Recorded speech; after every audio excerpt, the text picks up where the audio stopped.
이 시각 헤드라인 뉴스입니다. 뉴욕 증시는 독일과 프랑스가 그리스 재정위기 해소를 위해 적극 지원하겠다는 입장을 밝히면서 그리스 회생 가능성에 급등했습니다. 다우지수는 1.27% 오른 11,246.73의 거래를 마쳤습니다. 유럽 주요국 증시는 그리스 국채 문제가 해결될 가능성이 있다는 기대감에 일제히 급등했습니다. 영국과 프랑스 증시가 1%대로 상승했고 특히 독일 증시는 3.36% 급등했습니다. 독일과 프랑스 정상이 그리스 총리와 3자 전화회담을 통해 위기에도 불구하고 그리스가 유로존에 남을 것임을 확신한다고 밝혔습니다. 미국의 소비 경기를 보여주는 대표적인 지표인 소매 판매 실적이 지난달 예상 밖의 부진을 나타냈습니다. 미 상무부는 지난달 소매 판매 실적이 전월과 같은 것으로 나타나 이전 2개월 연속 증가세가 중단됐다고 발표했습니다. 시청자 여러분 안녕하십니까? 굿모닝 대박 예감 3부 시작합니다.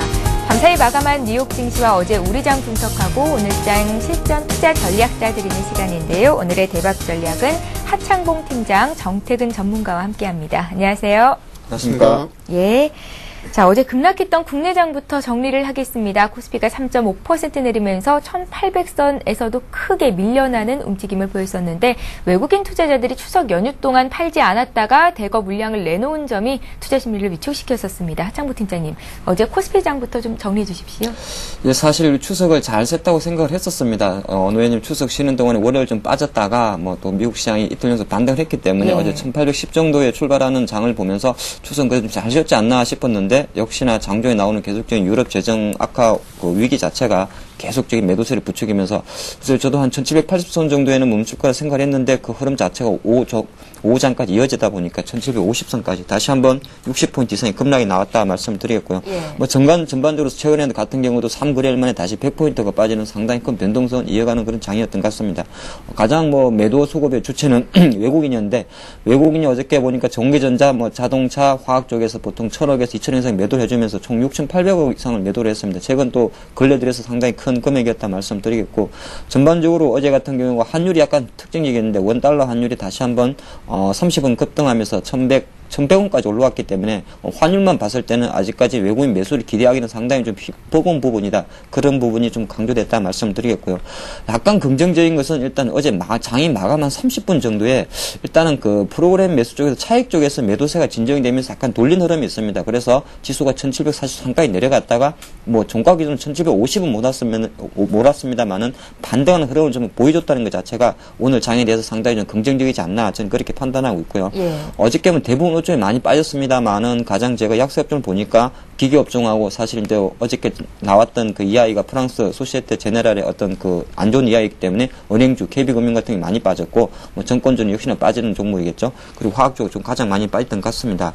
제가 이제 외국인이나 기관하고 좀 사거나 판 종목을 조금 더 살펴보니까 실제적으로 외국인 입장에서는 하이닉스하고 KTNG, NC소프트, 삼광유리, 락앤락을 가장 많이 했는데 약간 특징을 좀 짚어드리겠습니다. 하이닉스 같은 경우는 실제적으로 지금 분위기가 두 가지 호재가 같이 있습니다. 지금 미국 시장에서도 나스닥 지수가 약간 상대적인 강세를 보이는 가운데 그중에서 SOX, 필라델피아 반도체 지수가 375까지 오르다 보니까 인텔의 주가가 21달러, 마이크론 주가가 7달러까지 상승하는 상대적인 강세를 보이고 있습니다. 그런 것 자체가 지금 디램 업체에 대해서 상당히 좀 긍정적이다. 디램 바닥론에 대한 긍정적인 뉴스가 나와서 하이닉스 매수는 들어온다 말씀드리겠고 KTNG가 지금 나홀로 독야청청 경기 방어주로서 계속 고가 행진을 달리고 있습니다. 그러고 나서 NC소프트 같은 경우는 실제적으로 지금 주가는 상당히 약세인데 약세 원인은 기관 매도에 있고요. 실제적으로 NC소프트가 블레이드 쇼울의 어떤 그 2차 CBT를 발표했습니다만은 어떤 약간의 그 지연 우려가 계속 나오다 보니까 3차 베타까지 좀 기다려야 되는 그런 상황이다 말씀드리겠고 한 가지 또 특징적인 게 있죠. 4위와 5위를 달리고 있는 두 회사가 우리가 많이 알고 있는 냉장고에 많이 들어가 있는 회사입니다. 하나는 그 락앤라이고 하나는 우리가 글라스라고 잘 알려진 그 삼광유리인데 요 종목에 대해서 두 개 다 양매수가 들어왔다는데 주가 흐름을 보신다 그러면은 락앤락보다는 삼광유리에 대해서는 최근에 좀 매수세가 들어왔다 보이고 있고 삼광유리가 어저께 대략적으로 54억 제가 계약 주수 기준으로 보면 7만 주 정도가 들어왔는데 상당히 이례적으로 외국인이 들어왔던 거고요. 투신의 물량을 받아봤기 때문에 약간 단기적인 이슈지 않나 그걸 좀 참조하시라는 말씀 드리겠고요. 기관 쪽은 오히려 어저께 또 하락에 주도를 했죠. 삼성전자하고 뭐 호남석유 그리고 SDI 같은 종목을 매수를 했는데 뭐 여타 종목보다 사실 삼성전자 사는 건 제가 좀 이해를 하겠습니다. 왜 어제 기관이 전체적으로 매수는 보였습니다만은 1,500억 정도 연기금이 들어왔기 때문에 이해를 하겠는데 문제는 SDI입니다. 사실 지금 SDI 같은 경우가 주가가 111만 원까지 빠지면서 계속적인 흐름을 보이고 있는 하락을 약세를 보이고 있는데 어저께 200억 정도가 들어왔는데 제가 조금 디테일하게 분석을 해봤더니 투신 쪽에서 9거래일 만에 18만 주가 좀 들어왔습니다. 약간은 투신에서 들어온 걸 봤을 때는 너무 낙폭 과대 우려가 좀 제기되지 않나 그런 게 좀 주목된다 말씀을 드리겠습니다. 그리고 이제 판 업종을 보니까 역시나 어제 좀 많이 빠졌던 종목 외국인은 실제적으로 제가 아까 전기전자하고 자동차를 많이 팔았다고 했는데 삼성전자하고 뭐 현대기아차, LG화, 호남수요 좀 많은 매도세를 보였던 것 같습니다. 어저께 많이 빠진 시가총액 상위 종목에 어떤 매도세가 좀 집중됐다 말씀을 드리겠고 기관은 왜 이렇게 조선주를 실현하는지 모르겠습니다. 현대중공, 삼성중공, 뭐 대우조선해양 계속적으로 좀 매도세를 하면서 현대중공 같은 경우는 이제 30만 원도 이탈하는 그런 흐름을 보였던 것 같습니다. 또 하나 기관이 약간 좋아하면서도 들었다 놨다 잘하는 종목이 두산이프라고인데 이 종목 같은 경우도 사실 뭐 최근에 세계적인 중장기업체 캐터필러가 한국에 생산 기지를 진출한다는 이야기도 나오면서 조금 안 좋은 이야기 있었습니다만 어저께 한 128억 정도 매도를 해주면서 약간 지지부진한 흐름을 보였다 말씀드리겠습니다. 예, 코스닥 쪽은 코스피보다도 더 안 좋았습니다. 외국인 투자자들이 코스피 시장은 물론이고 코스닥 쪽에서도 대규모 매도 공세를 펼쳤었는데요. 코스닥 쪽도 한번 들여다봐 주십시오. 예, 제가 아마 지난 금요일이 될 것 같습니다. 코스닥 분위기가 조금 안 좋다, 약간 낌새가 좀 안 좋다, 촉이 좀 안 좋다 그런 말씀을 드렸는데 어제 같은 장도 물론 기간의 매수세는 조금 있었는데 452포인트 거래수 대비해서 조금 더 많이 빠진 것 같습니다. 실제적으로 어떤 뭐 코스닥 지수 460선을 이탈했다 그런 말씀 드리겠고 약간 기술적으로 의미 있는 선인데 이 선을 이탈했는 데 대해서는 약간 코스닥 투심이 꺾이지 않느냐 그런 것 좀 말씀드리겠고요. 기관이 숫자적으로 한 130억 정도 매수를 했습니다만 어저께는 외국인이 한 140억 정도 매도를 해주면서 오히려 그 전체적으로 시가총액 코스닥 1에서 50위까지 종목들 보면 시가총액 대부분 종목들 하락하는 그런 흐름을 보였다 말씀드리겠고 제가 오른 종목을 좀 찾아보니까 많이는 없더라고요. 그래서 어저께 보면 박근혜 태만주 아와방 컴퍼니와 보령 메디앙서만이 대선 관련주 중에서 유독 두 종목이 좀 올랐다는 말씀드리겠고 어제 두 가지 이제 큰 종목 중에는 메디포스트하고 크레듀가 있는데 크레듀 같은 경우는 실제적으로 어저께 가장 큰 이슈가 삼성카드의 그 삼성 에버랜드 지분 매각 이슈가 나오다 보니까 크레듀의 어떤 대주주가 삼성 SDS인데 삼성과 삼성의 비상장 회사에 대한 상장 기대감이 가미되면서 크레듀가 상당히 강한 상승을 보였고 메디포스트 같은 경우는 실제적으로 다시 한번 어제 호재성 재료가 나왔었습니다. 관절 줄기세 그 치료제에 대한 품목호가 신청이 나오면서 이런 흐름이 나왔다 말씀드리겠습니다. 빠진 종목은 뭐 거의 다 빠졌기 때문에 제가 굳이 언급은 안 드리겠습니다. 매매 동향을 한번 제가 또 살펴보면 실제적으로 최근에 이제 득산하이메탈 아무래도 관련주 중에서 흐름이 그나마 좀 좋은데 외국인 사랑이 조금 계속적으로 이어지는 것 같습니다. 어제도 한 36억 정도 매수가 들어왔던 것 같고요. 셀트론이나 네오이즈 게임즈 같은 경우는 주가는 약간 지지부진한 부분입니다만은 실제적으로 약간은 뭐 외국인 매수는 들어오는데 네오이즈 게임즈 같은 경우는 제가 잠깐 보니까 외국인이 한 20억 정도 계속 들어오고 있는데 주가 약세를 면치 못하는 가장 결정적인 이유는 외국인 매수에도 불구하고 기관 매도세가 같이 들어오고 있습니다. 그래서 기관 매도 우위가 오히려 네오이즈 게임즈의 약세를 면치 못한다 말씀드리겠고 CJENM 같은 경우는 최근에 상당히 52,000원까지 가는 흐름을 보였습니다만은 다시 한번 47,000원까지 내려오는 흐름이 나왔던데 그래서 외국인은 사줬지만은 이 종목이 워낙 기관화 종목이기 때문에 단기적인 시장 악화에 좀 눌렸다 말씀드리겠고요. 그리고 나서 이제 기관이 산 걸 제가 잘 보니까 판 거예요? 산 거요. 예. 기관이 이제 산 종목을 잡아보니까 JVM을 가장 많이 샀던 것 같습니다. 34억 정도를 매수를 해줬고요. 이 회사 같은 경우는 보통 우리가 약품 자동화 솔루션 업체라 그럽니다. 뭐 약품 포장도 하고 그런 업체인데 주가 흐름도 약간은 견고한 종목이다 말씀드리겠고 역시나 AM 의뢰로 관련된 ICD 신규주 종목에 대해서는 사랑이 좀 이어지는 것 같습니다. 그리고 또 하나 이제 눈에 띄는 게 사실 실리콘웍스 같은 경우는 한 14억 정도 매수를 해줬는데 이 종목은 실제 주가는 잘 못 갑니다. 보통 우리가 실리콘웍스를 접할 때는 아이패드 관련주로 보통 알고 있는데 가만 보니까 정권사 상품에서 계속적으로 실리콘웍스를 좀 매수하고 있다. 이렇게 좀 정리를 해보겠습니다. 예. 자, 이번에는 오늘 국내 증시에 영향을 미칠 만한 글로벌 증시 마감과 함께 이슈 체크해 보겠습니다. 프랑스 대형 은행들의 신용등급 강등 소식도 있었고 또 미국에서는 소매 지표가 부진했음에도 불구하고 그리스가 어느 정도 이제 위기에서 탈출할 것이다라는 기대감이 생기면서 유럽과 뉴욕 증시가 일제히 상승을 보였었습니다. 어떤 이슈들이 있었는지 하나하나 짚겠습니다. 먼저 유럽부터 볼까요? 네, 일단 유럽부터 한번 살펴보도록 하겠습니다. 유럽 증시 같은 게 하락 출발했습니다. 우리나라 시장 장중에 나왔던 악재 때문에 시장이 좀 하락 출발했는데 잘 아실 겁니다. 개장 전에 유럽 시장이 개장하기 전에 국제신용평가사인 무디스가 그리스, 익스포저를 유로, 프랑스 2위, 3위의 대형은행들에 대한 신용 등급 강등 영향이 악재로 작용을 하면서 시장이 좀 하락 출발했습니다. 예. 하지만 그런 부분도 마찬가지로 원자바오 총리가 선진국의 재정, 통화 정책에 대한 책임론에 대한 발언을 했다는 부분도 조금 부정적인 영향을 미쳤습니다. 그래서 유럽 증시 같은 경우 시장은 상당히 좋지 않았고요. 하지만 시작은 좋지가 않았지만은 하락 개장하고 난 뒤에 상승 전환했다는 부분이 상당히 긍정적이라 봐야 될 것 같습니다.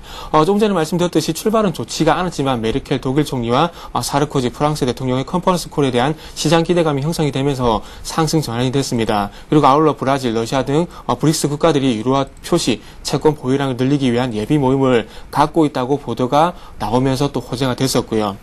또한 바우즈 EU 집행위원장이 유럽의회 본회의 연설을 통해서 집행위가 유로 채권 도입과 관련한 방안들을 곧 마련할 것이라고 한 것도 유로존 국채 위기 진정 기대감이 형성이 되면서 상승폭을 확대를 시켰습니다. 원자바오 총리는 여전히 유럽에 투자할 의향이 있다고 밝혔고요. 그러면서 이번 위기와 관련해서 유럽 각국의 진지한 자국 노력이 먼저 선행돼야 한다고 강조를 하기도 했습니다. 중국은 유럽 지역 지원과 투자를 계속해서 나갈 것이라고 밝혔지만 중국의 경제적 지위 인정을 요구하면서 무조건적인 지원에 나설 뜻을 또 분명히 했습니다. 구체적인 투자 계획은 제시하지 않았지만 중국의 유럽 국채 매입 전망과 유로본드 도입 움직임에 독일이 급등을 하면서 유럽 증시는 상승 마감을 했습니다. 영국과 프랑스 같은 경우 1% 정도 상승을 했지만 독일 같은 경우 3.3% 정도 상당히 큰 폭으로 상승을 했습니다. 아무래도 유로존 채무에 대한 가장 큰 자금 부담을 가지고 있는 독일이 어떻게 보면 독일이라고 봐야 될 것 같은데 이런 유로본드가 도입이 되게 된다면 독일은 당연히 이런 부분에서 자금에 대한 부담이 완화가 되기 때문에 독일이 상당히 큰 폭으로 반등을 했다고 보시면 될 것 같습니다. 자, 바우즈 위원장 같은 경우 이날 유럽의회 본회의 보고를 통해서 집행위가 유로 채권 도입을 위한 방안을 내놓을 것이라고 밝혔습니다. 현행 리스본 조약 하에서 이행할 수 있으면서 마찬가지로 나머지는 조약 변경이 필요하다고 설명을 했습니다. 그러나 유로 채권 발행만으로 당면한 모든 위기가 즉각 해결되지는 않는다는 것을 인정해야 한다고 지적을 했고요. 경제적 정치적 통합 확대를 위한 포괄적인 접근 방법 가운데 하나일 뿐이라고 강조하기도 했습니다. 아울러 그리스에는 더 폭넓은 경제개혁 이행을 촉구하고 있고 각 회원국에는 유로존 정상회의가 지난 7월 달에 합의한 1,600억 유로 규모의 그리스 2차 구제 방안이 의회 비준을 서두러 달라고 재촉하게 됐습니다. 그래서 방금 말씀을 드렸듯이 유럽 해결에 대한 확실한 해결책이 나온 것이 아니고요. 해결책에 대한 가능성이 조금씩 모락모락 피어나고 있다는 부분이 유럽 증시의 좀 호재라고 봐야 될 것 같습니다. 그래서 앞으로 어떤 구체적인 대응 방안이 나오는지가 조금씩 증시의 향방을 좀 결정할 것으로 생각이 되고 있습니다. 그래서 다음은 미국 쪽으로 한번 넘어가서 말씀드려보도록 하겠습니다. 미국 같은 경우는 소폭 상승 출발을 했습니다. 유로본드 도입으로 인해서 유럽 재정위기가 개선이 될 것이라는 기대감이 형성이 되면서 장 초반에 호재가 되었습니다. 그걸 아울러 이탈리아 하원이 540억 유로 규모의 2차 긴축 조치에 대한 신임안을 통과시켰다는 소식도 호재가 됐습니다. 프랑스 은행들 신용등급 강등 그리고 예상치를 하회한 미국 소매 판매로 장 초반 하락 전환하기도 했었습니다. 하지만 이런 부분은 지표 부진과 같은 이런 부분은 일시적인 악재로 작용이 되면서 중국의 유럽 국채 매입 전망으로 인해서 상승 전환했습니다. 그러면서 상승폭을 계속해서 막판까지 확대시키는 모습을 확인할 수가 있었고요. 그리스 파판드리오 총리와 컨퍼런스 콜을 가졌던 메르켈 총리와 사르코지 대통령이 성명서를 내고 그리스가 재정 정책 감축 목표를 충족할 것을 약속했다고 밝히면서 재정 여건 개선 기대감으로 상승 마감했습니다. 하지만 장 막판에 큰 폭의 차익 실현이 나왔다는 부분은 조금 우려스럽고 조금은 아쉬운 부분이라고 말씀드려야 될 것 같습니다. 다우 증시 같은 경우에 2.4% 이상 상승폭을 상당히 확대시키는 모습을 보여줬었는데 여기서 한 절반 정도가 차익 실현 매물로 나왔습니다. 그래서 1.27% 상승 마감을 했는데 상승 마감했다는 부분은 좀 긍정적이지만 어쨌든 차익 매물이 나왔다는 부분은 조금 염려스럽다고 좀 덧붙여 보도록 하겠습니다. 자, 그러면서 그리스는 그 구제금융 6차분 80억 유로를 지급받을 가능성이 상당히 커졌습니다. 그래서 이런 부분이 이번 달 말 그리고 다음 달 초에 예정이 돼 있는데 이런 부분이 확실하게 지원이 될 것이라고 확정을 지은 것이 아니고 그렇게 될 가능성이 상당히 크다는 여지만 남겼다는 부분도 조금 우려스럽고 유럽 쪽도 그렇고 미국 쪽도 그렇고 계속해서 이런 가능성에 대한 여지만 남겼다는 부분이 계속해서 호지가 되고 있습니다. 그래서 이런 가능성이 이제는 실행으로 연결이 되는지 계속해서 체크를 해봐야 될 것 같습니다. 업종별로 봤을 때 산업재주 그리고 소비재주가 시장 강세를 또 주도하기도 했습니다. 그리고 이제부터는 그 어제 발표된 지표들을 하나씩 한번 좀 살펴보도록 하겠습니다. 먼저 어저께도 말씀드렸던 수입물가 지수를 말씀드렸지만 오늘도 마찬가지 산업 생산자 물가 PPI에 대해서 먼저 한번 좀 살펴보도록 하겠습니다. 화면을 보면서 조금 말씀드린다면 미국 노동부 발표에 따르면 8월 생산자 물가 지수 같은 경우에는 0% 상승을 하면서 변동이 없었다고 발표를 했습니다. 식품과 에너지 비용을 제외한 근원 PPI 같은 경우는 0.1% 상승을 하면서 9개월 연속 상승세를 보이기도 했고요. 세부적으로 봤을 때 에너지 가격이 1% 그리고 중간재 물가가 0.5% 각각 하락을 했습니다. 그리고 식품 가격은 1.1% 그리고 기초 상품은 0.2% 상승하게 됐고요. 미국과 해외 등 글로벌 경제 성장세 둔화를 보인 것이 기초 원자재 가격 상승을 제한한 것으로 현재 분석이 되고 있습니다. 이에 따라서 생산자 물가 지수가 조금 하향 안정세를 보이면서 어제도 말씀을 드렸지만 미국 연준은 인플레와의 전쟁에서 한숨을 돌리게 됐고요. 그러면서 내주에 열리는 FOMC에서 경제 성장세를 제거하기 위한 추가 부양책에 대한 어떤 논의가 탄력을 받을 가능성이 상당히 커졌습니다. 그리고 다음은 한번 살펴볼 만한 부분이 장 초반에 좀 악재가 됐던 소매 판매에 대해서 한번 좀 살펴보도록 하겠습니다. 예. 미국 상무부 발표에 따르면 8월 소매 판매 같은 경우는 전월 대비 변동이 없었습니다. 0.2% 증가할 것이라는 예상을 하회를 하면서 최근 재정적자 감축 방안을 둘러싼 정치권 논쟁에 따른 소비자들의 경기 전망 악화와 허리케인 아이린의 피해 등으로 해서 영향이 미친 것으로 이제 분석이 되고 있습니다. 현재 허리케인 같은 경우는 단기적인 악재라고 봐야 되겠지만 전체적으로 봤을 땐 고용 증가 부진으로 고용 증가 부진으로 인해서 소비가 감소하고 있다는 부분이 조금은 안 좋은 부분 그리고 우려스러운 부분이라 좀 봐야 될 것 같습니다. 일본 지진 영향으로 인해서 이런 부분이 조금 벗어나면서 자동차 부품 조달이 차질이 해소되면서 최근에 증가세를 보였던 자동차 그리고 부품 판매는 지난달 0.3% 감소를 했고요. 자동차 부문을 제외한 소매 판매도 0.1% 증가하는데 이제 그쳤습니다. 그래서 전체적으로 봤을 때 이전에도 제가 한번 말씀드렸던 것 같은데요. 이제부터는 일본에 대한 영향권에 벗어났다는 부분이 긍정적이라고 봐야 되지만 일본 지진 영향에서 벗어나면서 이전 수준으로 돌아왔다는 것이지 그 이전보다 더 개선이 됐던 것은 아니라고 말씀드렸습니다. 그러면서 이런 부분이 이번 달 8월달 소매 판매에서 좀 드러났는데 일단 이제부터는 일본 지진 영향에서 벗어났고 이제는 마찬가지로 일본 지진 영향에서 벗어나고 난 뒤에 이제는 개선이 되는지 한번 체크해봐야 될 것 같습니다. 그러기 위해서는 고용이 뒷받침돼야 된다. 이렇게 한번 더 붙여보도록 하겠습니다. 예, 해외 증시도 정리를 했습니다. 두 분의 구체적인 투자 전략 듣기에 앞서서 오늘 각 증권사는 어떤 투자 의견을 내놓고 있는지 여의도 리포트 살펴보고 가겠습니다.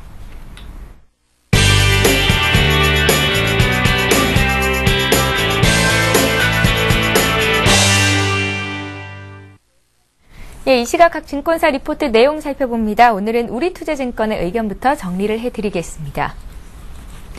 우리투자증권은 전일 코스피가 유럽발 재정 위기와 불안 심리 상승으로 인해 1750선을 하향 이탈했다고 밝혔습니다.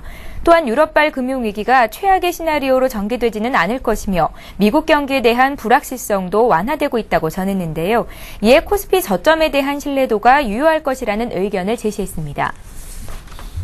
동양종금증권은 코스피가 1700포인트 수준의 주봉상 중요한 추세선의 지지대에 존재해 추세 하락 가능성이 낮다고 밝혔습니다. 이에 20일, 60일 이동평균선이 수렴 후 본격적인 방향성이 형성될 전망을 보여서 급락세가 지속될 가능성은 높지 않을 것이라는 의견을 내놨습니다. 삼성증권은 유럽의 위기감이 지속되고 있어 재정위기 국가들에 대한 전반적인 불안감이 확대되고 있다고 밝혔습니다. 이에 글로벌 공조 가능성이 또다시 높아지고 있다고 전했는데요. 투자 전략으로는 여전히 박스권 흐름을 염두에 둔 트레이딩이 유효하다는 의견을 내놨습니다.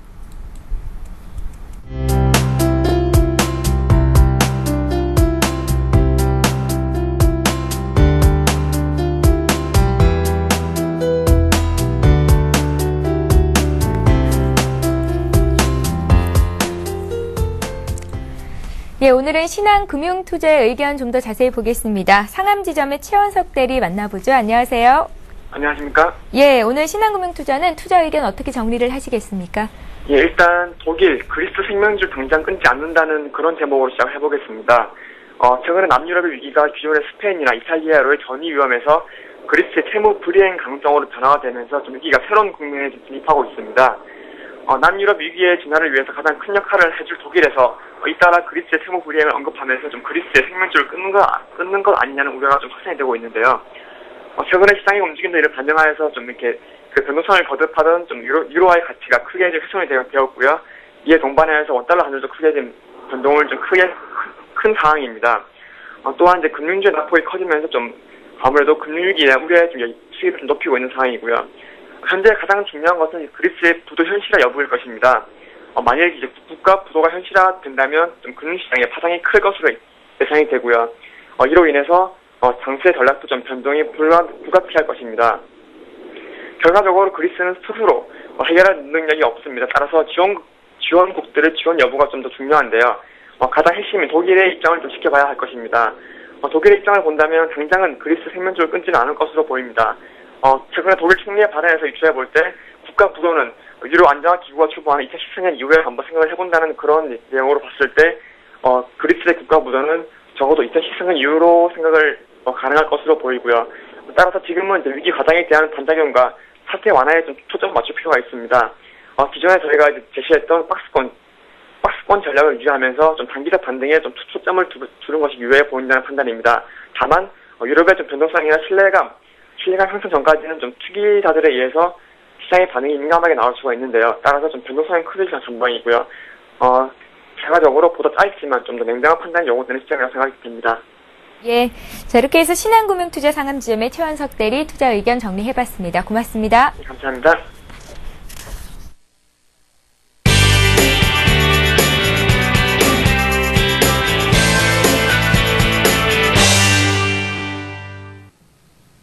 잠시 후 8시 50분 투자 손자병법이 개장 10분 전에 여러분 곁을 찾아갑니다. 어제 코스피 코스닥 양시장이 급락하면서 상당히 불안했습니다. 하지만 해외 증시는 급등하는 흐름이 나왔는데요. 유럽 증시와 미국 증시 모두 급등하는 양상 펼쳐졌습니다. 특히 독일 증시는 3% 이상 급등하는 모습을 보이기도 했습니다. 독일과 프랑스 그리고 그리스의 수장들이 모여서 재정위기 타결을 위한 방안을 모색했습니다. 일단 합의가 나오기는 했습니다. 지난 7월에 구제금융 지원을 위한 이야기 충실히 이행하겠다라는 의견이 나왔고 이 때문에 증시의 상승폭은 더 확대됐습니다. 이에 따라서 그리스는 내달 초 예정된 80억 유로 규모의 지원을 받을 수 있게 됐다. 이런 분석까지도 나왔습니다. 하지만 경기 지표는 상당히 좋지 않게 나왔습니다. 미국의 소비 관련 지표가 상당히 부진하게 나왔는데요. 시장의 예상과는 달리 전월과 동일하게 나왔습니다. 이와 함께 또 부담이 됐던 게 프랑스 은행의 신용등급 강등 소식입니다. 역시 변동성을 키워갈 수 있다라는 불안한 심리를 찾아볼 수가 있었습니다. 잠시 후 투자 손자병법에서는 여전히 불안감을 떨칠 수 없는 유로존 소식 그리고 미국의 경기 지표에 대해서 살펴보도록 하겠습니다. 어제 우리 증시가 급락하는 흐름이 장중에 나오기도 했었는데요. 이 부분도 좀 따져봐야 되겠죠. 기술적인 반등 어느 수준까지 올라올 수 있는지 그 부분도 따져보도록 하겠습니다. 기술적으로 대비하는 위험관리 요령 이에 대해서 두 분의 전문가께서 조언을 해주시겠다라고 미리 언지를 주셨습니다. 저는 잠시 후 8시 50분에 찾아뵙겠습니다. 예, 계속해서 오늘의 대박 전략 이어갑니다. 지금 시각이 8시 23분을 막 넘어가고 있고요. 개장을 40분도 안 남긴 상태에서 두 분의 전문가는 오늘 투자 의견 어떻게 제시하실지 듣겠습니다. 먼저 하창봉 팀장님. 네. 예, 오늘은 어떻게 대보면 좋을까요? 일단 타이밍적으로는 오늘은 반등이 필요한 시점이고 예. 아침에 반등이 만약에 시가 자체가 1780포인트를 넘지 않는다면 1780포인트 선이라면 달라붙어라 매수해도 된다는 그런 말씀을 먼저 드리겠습니다. 예. 사실 이제 그 기술적으로 조금 제가 풀어드리려고 그러는데 약간 오늘은 차트를 먼저 좀 보겠습니다. 지금 시장 자체가 사실 지금 기술적으로 제가 좀 너무 화려하게 어떻게 보면 좀 요란하게 그어놨는데 실제로 최근에 계속 저점 높이고 왔었고요. 또 고점도 낮춰오고 제가 이게 그 사이클 하나 그어놨는데 6월 초순에 이렇게 한 번, 그리고 또 8월 중순에 두 번, 9월 초 세 번째죠. 그렇다 그러면은 이렇게 실타래가 꼬이듯이 계속 좀 수렴을 하고 있고 변동폭도 작게 있습니다. 근데 그 중심선에 제가 1780포인트를 이렇게 그어놨죠. 그래서 상당히 어떻게 보면은 8월 초 이후에 이어져 왔던 그 어떤 넥라인의 한 무릎 정도가 되는 위치다 말씀을 드리겠고요. 어저께 같은 경우도 사실 1780을 지지했다면 매수를 하려고 했는데 빠졌단 말이죠. 그래서 오늘 장도 실제로 1780 정도에서는 붙으자 말씀드리겠는데 여기서 과연 제가 상단 목표치, 그러니까 지난번에 두 번 꺼놨던 1910까지 갈 수 있느냐 없느냐에는 조금 시간이 걸릴 것 같습니다. 가장 대외적인 이슈로 어제 미국이 제가 판단할 때는 11,300포인트까지 그 다우가 마감을 했다면 사실 추석 전 급락을 다 만회하는 수준인데 거기에 한 끝발 못 미치다는 거 약간 경계하셔야 될 부분이고 중장기적으로 사실 저는 여전히 지금도 단기적으로 이렇게 저점을 높이면서 주식을 좀 계속 사도 된다고 말씀드리면 약간 조금 더 큰 그림을 한번 오늘은 드려야 될 것 같아요. 예. 큰 그림을 드리면 지금 아직 주식할 때는 저는 아니라고 말씀을 드리겠습니다. 가장 결정적으로는 두 가지가 있는데 실제적으로 지금 대회 이벤트 자체는 계속적으로 9월 말까지 계속 이어질 겁니다. 10월 초술까지. 그리고 또 하나 우리 안 좋은 기억이 하나 있죠. 2008년 10월에 대한 어떤 그런 안 좋은 기억도 잠깐 생각해야 되기 때문에 투심적으로 봤을 때도 10월까지 간다 그래도 그렇게 글로벌 정시가 좋지 않다는 거 약간 염두에 두시고 약간 반등할 때마다 조금 현금 비중을 늘리는 전략에 대해서는 여전히 변함이 없다는 말씀 먼저 드리겠고요. 여기서 중요한 포인트를 딱 집어 드리겠습니다. 제가 약간 지수적으로 봤을 때 1710포인트하고 1910포인트가 있는데 어떻게 보면은 뭐 200포인트 갭이죠. 1910포인트를 다시 올라가게 되면 그 상승 탄력 자체는 2000포인트를 넘어갈 수 있는 힘이 됩니다. 그렇기 때문에 그거 한번 체크해 주시는 게 좋고요. 만약에 다시 한번 1710포인트를 이탈하게 되면 상당히 좀 네거티브한 시장이 나올 수 있다는 걸 좀 염두에 두시는 게 좋을 것 같습니다. 이렇게 약간 큰 그림을 그려놓고 지금은 누가 말하듯이 약간 막습권 전략을 하는데 지금 뭐 한번 프로야구가 상당히 막바지로 가고 있죠. 지금은 홈런 칠 때가 아닙니다. 계속적인 안타라든지 출루에 많이 좀 포커스를 맞추라 그런 약간 글로벌적인 지향을 드리겠고요. 수급적으로 보면 역시나 지금 외국인은 제가 볼 때는 거의 들어오기 힘들다고 봅니다. 어저께 결정적으로 환율이 1100원대까지 붕 올라버린 거 최근 30원이 올랐는데 어떤 환율 차트 자체가 흐름이 약간 깨진 상태에 있기 때문에 외국인 매매 동향은 실제적으로 환율의 영향과도 많이 상관이 됩니다. 그래서 외국인보다는 역시나 다시 한번 연기금하고 투신 제가 어저께 아침 장 마감을 정리를 할 때 어제 장 후반 2시 30분 정도부터 투신 쪽에서의 프로그램 매수가 좀 들어오면서 연기금과 도와줬다는 말씀드렸는데 오늘의 그 시장 그 이슈는 기관 중에서도 연기금이나 투신이 얼마나 다시 들어오는지 이걸 좀 체크해 달라는 말씀을 드리겠고요. 예. 그리고 업종으로 살펴봤을 때 과연 또 뭐가 갈까? 제가 봐도 지금 그 IT 쪽에서는 삼성전자하고 하이닉스는 계속적인 IT 중에서는 강세 흐름을 보여줄 것 같습니다. 아까 미국 시장에서도 지금 반도체 지수나 기술주의 상대적 강세가 이어지기 때문에 요건 좀 갈 것 같고 차화정 문제는 차화정인데 이게 과연 그 실제적으로 다시 한번 현대차 뭐 우리 절대적 가격 할 수 있는 현대차 20만원 기아차 7만원 뭐 이런 가격 갈 수 있냐 없냐에 대해서 조금 의구심이 듭니다. 그래서 계속적으로 지금 종합주가지수도 이렇게 파동을 그려오는 것처럼 이 개별 차화정 종목들도 뭔가 약간은 그 상승폭도 자꾸 줄어들지 않느냐 이런 거 좀 경계하시면서 눈높이를 기존보다는 조금 낮추시라는 말씀을 계속 좀 드려야 될 것 같습니다. 어차피 9월 말 이후 10월 초로 넘어가면 또 3쿼터 실적 이야기 나오는데 이렇게 망쳐놓은 상태에서 3쿼터 실적이 차화정에서 좋게 나올 수가 없는 상황이 됐단 말이죠. 그리고 3Q 실적이 안 좋아도 어차피 4, 4분기 2012년도에 대한 전망치 자체를 밝게 내놓을 수가 없는 상황이 됐습니다. IT 차화정은. 그렇기 때문에 반등 목표치도 조금 낮추시라 그런 말씀 드리겠습니다. 물려 계신 분도 일단 그 정도는 감내하시고 지금은 항상 용기가 필요한 시점이다 말씀드리겠고요. 예. 그렇다 그러면 맨날 놓을 수는 없지 않습니까? 그래서 제가 뭐 계속적으로 제목을 뭐 피할 수 없는 내수주 사랑이라고 이렇게 말을 붙여놓는데 어쩔 수가 없는 것 같습니다. 지금 사실 뭐 KTNG 주가 올라가는 거라든지 수급적으로 또 그리고 내수주들 사실 최근에 좀 일부 종목들은 조정을 좀 많이 받긴 받았습니다. 백화점이라든 음식점, 뭐 CJ 제일제약 등 많이 받은 건 있는데 그래도 조금 크게 보고 2, 4분기까지 어떤 경기적인 흐름이 일시적으로 팍 돌아서지 않는다. 만약에 뭐 9월 다음 주에 지금 시장에서는 그런 이야기 나오죠. FMC에서 5천억 달러 정도 오퍼레이션 트위스트를 실시하겠다는 이야기 나오긴 나오거든요. 그런 건 나온다 그래도 정시가 2009년 9월이 될 것 같습니다. 그때처럼 팍팍팍 올라가지 않는다면 역시나 내수주의 사랑은 이어질 수밖에 없다 그런 관점이고 뭐 음식료 유통 좀 관심 가지시고 금융주 중에서 사실 지금 제가 보니까 보험주들이 지금 약간은 지지부진 못하고 있는 것 같습니다. 근데 삼성생명이라든지 삼성화재에 대한 흐름은 조금 괜찮아 보였기 때문에 보험주 정도는 조금 뭐 내수주 섹터로 같이 담아도 되지 않나 그렇게 말씀을 드리겠습니다. 예, 하창목 팀장님 의견 정리를 해봤고요. 오늘은 조금 큰 그림에서 앞으로 시장이 어떻게 움직일지까지 좀 내다봐 주셨습니다. 이번엔 정태근 전문가 투자 의견 듣겠습니다. 네. 박스권 하단이 깨졌거든요. 1780 정도로 주셨었는데 앞으로 어떻게 되고 볼까요? 지수를 계속해서 짚어드리는데 자꾸 의미가 없는 그런 지수가 되고 있습니다. 예. 계속해서 어떤 지금 시장이 조금 약세를 보일 것이라는 부분을 좀 언급을 해드렸지만 그런 부분이 생각보다 상당히 큰 폭으로 나오면서 말씀드렸던 그 하단폭 상당히 큰 폭, 하단폭을 크게 하회하는 모습을 확인할 수가 있었습니다. 그렇기 때문에 어떤 시장에 대한 그 수급이라든지 그리고 방향성에 대한 부분은 계속해서 말씀을 드리고 있는 부분이 좀 맞는 부분이 있긴 하지만 어쨌든 정확하게 지수 부분을 맞추기가 상당히 어렵다는 부분을 계속해서 이번 시장 내에서 확인을 할 수가 있는 것 같습니다. 예. 그래서 지금 계속해서 확인해야 될 부분이 오늘 쪽에서 확인해야 될 부분 같은 경우 이탈리아 하원에서 540억 유로의 뭐 긴축 재정안이 통과가 됐고요. 그리고 프랑스와 독일의 그리스 유로존 잔류가 확실하다는 부분이 상당히 긍정적이라는 부분을 봐야 될 것 같은데 이런 부분이 뭐 어떻게 봤을 때 가능성에 대한 어떤 여지만 계속해서 남기고 있다는 부분이 조금 염려스럽다고 말씀드려야 될 것 같습니다. 그리고 어제 미국 시장에서도 말씀했지만 장막판 30% 남겨놓고 그 차익 매물이 상당히 크게 나왔습니다. 그 상승폭의 절반을 깎아먹는 그런 차익 매물이 나왔는데 이 매물이 단순 차익 매물인지 아니면 이유가 있는 매물인지 그 부분이 현재 지금 확인이 되지 않고 있다는 부분입니다. 그래서 이 부분도 상당히 염려스럽다고 좀 말씀드려야 될 것 같습니다. 그래서 시장은 상승을 했지만 어떤 이유 측면에서 봤을 때는 조금은 아직까지 뭔가 찜찜한 부분이 있다 이렇게 말씀드려야 될 것 같습니다. 그래서 오늘 쪽에서 상승 출발은 조금 저도 예상을 하고 있습니다. 하지만 상승 출발을 예상하고 있지만 큰 폭의 상승은 좀 나오지 않을 것 같다. 그렇게 말씀드려야 될 것 같고요. 그렇게 봤을 때 1750포인트에 대한 지지력을 계속해서 좀 확인해 봐야 될 것 같습니다. 계속해서 지금은 어떤 큰 반등보다는 계속해서 하방 경직성에 대한 부분을 계속해서 확인을 해 봐야 될 것 같습니다. 그래서 어쨌든 안 빠진다는 것은 그만큼 위에 올라갈 가능성이 크다. 그런 이후에 상승 전환에 대한 여지를 남겨줄 수 있는 부분이기 때문에 계속해서 하방 경직성에 대한 부분을 확인을 하자. 반등은 아직까지 기대하기는 힘들다. 이렇게 좀 정리를 하고 싶습니다. 그리고 오늘 쪽에서 반등을 준다면 1780선에 대한 부분을 좀 봐야 될 것 같습니다.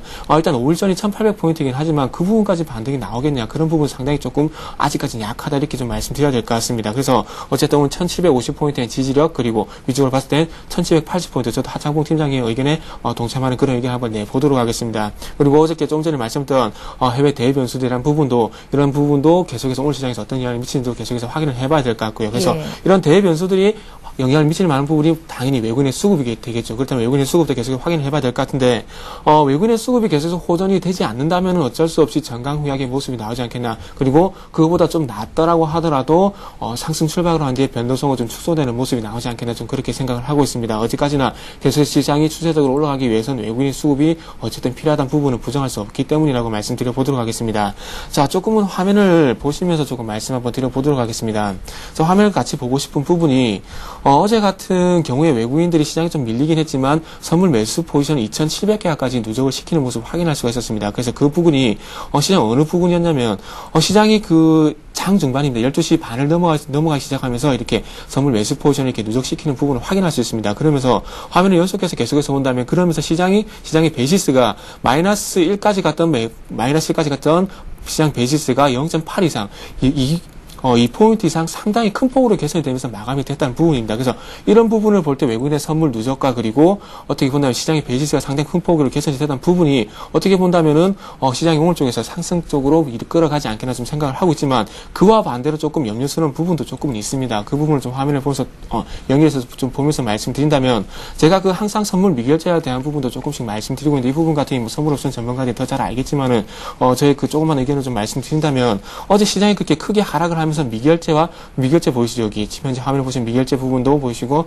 그 위쪽에 거래량인데 미결제와 거래량이 동반적으로 증가를 했다는 부분입니다. 그렇기 때문에 시장이 만약에 상승을 하더라도 이런 미결제에 관한 부분이 해소가 되지 않는다면은 정강후약의 모습이 나올 수가 있다는 부분입니다. 자, 어저께 시장이 빠지면서 미결제가 이렇게 증가를 했죠. 그렇다는 부분은 매도 포지션에 대한 어쨌든 시장이 매도 포지션에 대한 증가를 시켰다는 부분은 부정을 할 수가 없다는 겁니다. 그래서 오늘 시장에서 이런 부분이 조금 얼마만큼 해소가 되느냐가 아무래도 시장의 추가 상승에 대한 키 그리고 상승하고 난 뒤에 정강후약으로 밀리느냐 그런 부분에 좀 키가 되지 않겠나 이렇게 말씀드려 보도록 하겠습니다. 그리고 오늘 시장에 조금 반등을 준다면은 업종을 한번 말씀드려 본다면 어제 계속해서 그 최근 시장에 약세를 보였던 조선 그리고 차화정 쪽에서 반등이 나와줄 가능성이 상당히 크다 이렇게 좀 봐야 될 것 같습니다. 시장에서 어쨌든 시장의 영향이 계속해서 휘둘리는 업종이기 때문에 그런 업종 쪽으로 한번 관심을 가져보는 것이 좋겠다. 그리고 대신에 추격 매수는 좀 자제하는 것이 좋겠다 이렇게 보시면 될 것 같습니다. 그리고 마지막으로 오늘 관심 종목만 좀 말씀을 좀 드린다면 중국 원양자원 그리고 멜파스, 락앤락 그리고 대상, NHN 한번 말씀드려보도록 하겠습니다. 예. NHN 같은 경우는 조금 그 3일 동안 조정을 받았지만 기관의 수급이 상당히 최근에 좋습니다. 그래서 오늘 쪽에서 반등이 좀 나아질 차례라고 말씀드려보고 싶고요. 그리고 21선을 지지를 보면서 단기 어떤 추세는 깨지지 않았다 이런 부분을 좀 확인할 수가 있습니다. 중국 원양자원과 멜파스 같은 경우 어저께 좀 말씀드렸지만 좀 조금 어저께 흐름은 좋지가 않았었습니다. 하지만 수급적인 부분을 볼 때 계속해서 호전이 되고 있다는 부분은 부정을 할 수가 없습니다. 어쨌든 시장이 반등을 준다면은 수급이 안 좋은 종목보다는 수급이 좋은 종목들이 반등할 가능성이 크기 때문에 좀 관심을 가져야 될 것 같고요. 그리고 대상 같은 경우는 여전히 추세가 좋고 외국인과 기관적 수급이 좋은 종목이다. 이렇게 정리를 해보도록 하겠습니다. 예. 자, 두 분 모두 오늘 시장이 반등을 할 것이다라고 예상을 하셨는데 오늘 장에서 공략해 볼 만한 종목 들어야겠죠. 하창봉 팀장님. 어제 많이 빠졌던 두산 인프라코어를 들고 나오셨군요.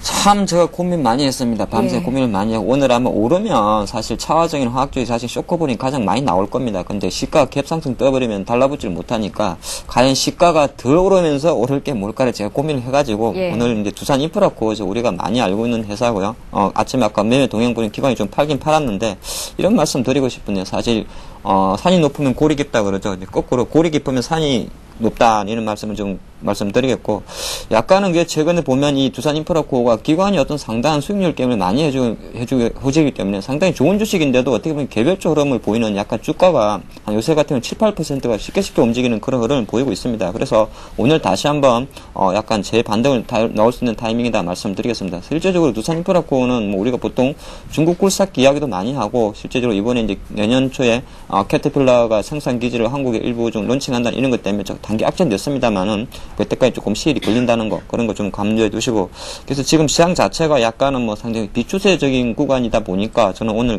다시 한번 두산 인프라코어 21,000원에서의 어떤 하락의 끝자리에서 반등 타임이 오지 않나 그런 말씀 드리겠습니다. 어차피 네. 이 종목이 기관들이 그렇게 쉽게 핸들링 한다는 거는 그 기관 주체 중에서도 투신이 팔게 되면 증권사가 살 수 있는 거고 여러 가지 그 수급 주체가 또 혼조되기 때문에 그런 걸 좀 기대한다 말씀 드리겠습니다. 그래서 오늘 매수가는 실제적으로 저는 갭이 덜 떴으면 좋겠는데 아침 호가 들어오는 거 보니까 한 50원 플러스이기 때문에 일단 2950원, 21,000원 밑에서 매수하신다는 생각을 하시면 좋을 것 같고 굳이 21,500원 이렇게 갭상승에 따라붙을 종목은 아니다. 지금은 안타를 치기보다는 상당히 짧게 쳐야 되기 때문에 그렇게 보고 목표가 한 23,200원 한 10% 이상 정도 생각하고 있습니다. 실제적으로 이번에 약간 멈춰있던 가격대를 말씀드렸고요. 손절 라인은 19,600원 정도로 2만을 재차 이탈한다 그러면은 아무래도 조금 힘겨워하지 않을까 그렇게 생각하고 있습니다. 예.